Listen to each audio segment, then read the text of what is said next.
Hey everyone, Biofan here with another Hidden Gems analysis video. Let's take a look at the Arks and Nexus Andromeda Initiative Briefing and examine some details you may not have noticed.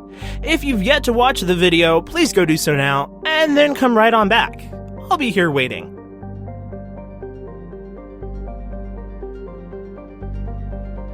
Okay, let's get started.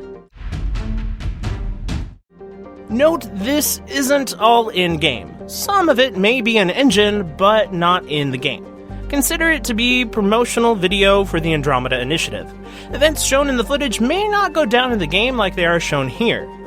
Right in the beginning, we hear Dana Faneglass as Avina, reprising her role from the original trilogy, telling us that the Nexus design was inspired by the Citadel, though it is actually smaller than the Galactic Hub in the original trilogy. There are 20,000 humans on the Hyperion. Most of the Nexus will be built after arriving in Andromeda, which explains why we've seen many images of it under construction. We've seen this room before in flashes during the N7-Day trailer. Dr. Lexi, presumably this Asari, will be assisting with reviving Hyperion's inhabitants early on in the game. At the end of the residential hallway, we see the symbol for the Archon Initiative that was teased over Twitter in the early days of the game's development. We know that the Andromeda Initiative and Pathfinder Initiative are two separate things. I'm curious if the Archon Initiative was the early name for the Andromeda Initiative at this point, as we've not seen it since.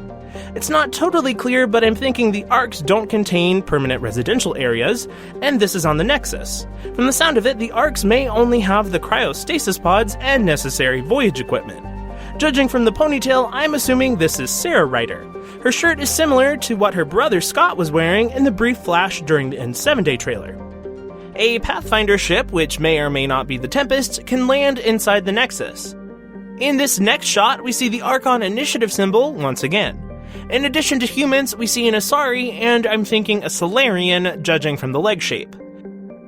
The Cultural Center features many items of note. Behind the single holograms are very likely images of the race's homeworlds, a Surkesh-esque environment behind the Solarian, a city skyline behind the human, and so forth.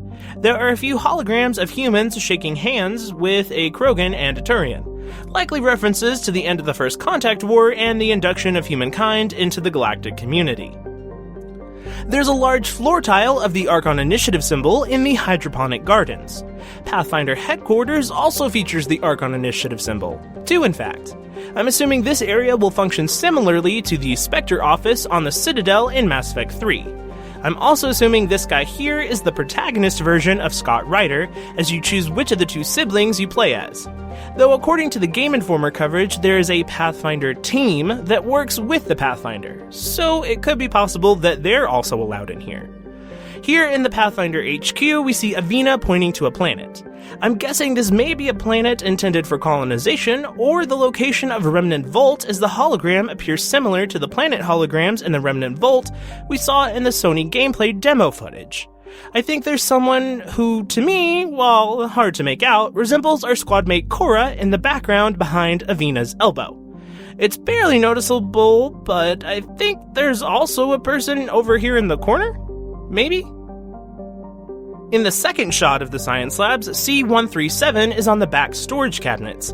C-157 is displayed on the cryostasis pods, shown in the images released alongside the briefing.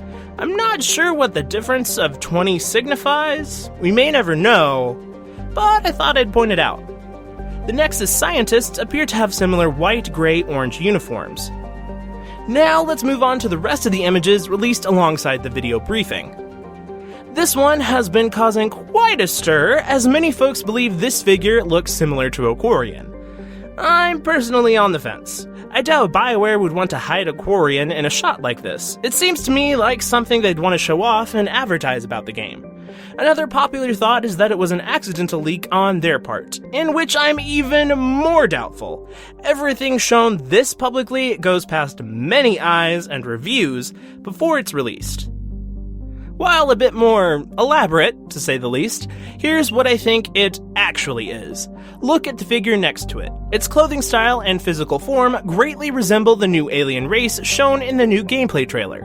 I'm thinking the figure in green, which we've seen these aliens briefly and not very clearly wearing a different green getup in the N7-Day trailer, may be of this same new race. The leg bend of both figures is consistent with this new race, and I'm thinking the green clothed figure's head is turned, so the back of the head or side of the head floppy bits are resembling a hood from a distance.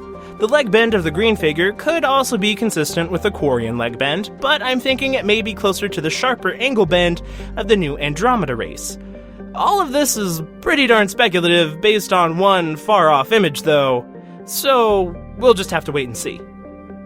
Here we see the Ark Parcero, which belongs to either the Solarians, or Turians. I tried looking up Parcero mentionings in mythology, as many names in the game seem to have mythological origin, but got little result. However, I'm not sure if this relates to it at all, but Parcero, spelled exactly the same way as it is here, is a Colombian slang word that translates to English as bro, dude, mate, buddy, etc. Going back to this image inside Hyperion, we see a planet's surface outside the windows. If this is taken from in-game assets, I'm thinking this may be Earth, unless the Ark is also being used to take colonists to new homeworlds. If this image is from in-game assets, and I'm assuming Hyperion is visiting only the Nexus and its designated Golden World, Habitat 7, then I'm assuming these clouds down here are from Habitat 7, which is mentioned in Game Informer coverage to have energy clouds which inhibit communication with the Nexus and other Arks. Note that Nakamor Kesh's first name is Kesh, and her clan name is Nakamor, similar to Urdnot Grunt and Urdnot Rex in the original trilogy. A shaman from Clan Nakamor was encountered in Mass Effect 2 on the Krogan homeworld of Tuchanka. Well, that's all for this time, guys. What did you notice in the briefing video? What are you hoping to see in the next? Tell me all about it down in the comments. I'd love to hear from you. And, while you're down there, be sure to attack that like button and share this video with your friends, family, random strangers, it's all good. For more Mass Effect Andromeda and BioWare related videos, be sure to subscribe to my channel by clicking the big red subscribe bar up at the top of the screen. For instant news coverage of BioWare games, feel free to follow me on Twitter and other forms of social media, links to which can be found down in the video description. If you like my videos and would like to help support my channel and improve its quality, head on over to my Patreon page to donate. For more information about my Patreon page and the donation process, there's a video here on the screen with all of that as well.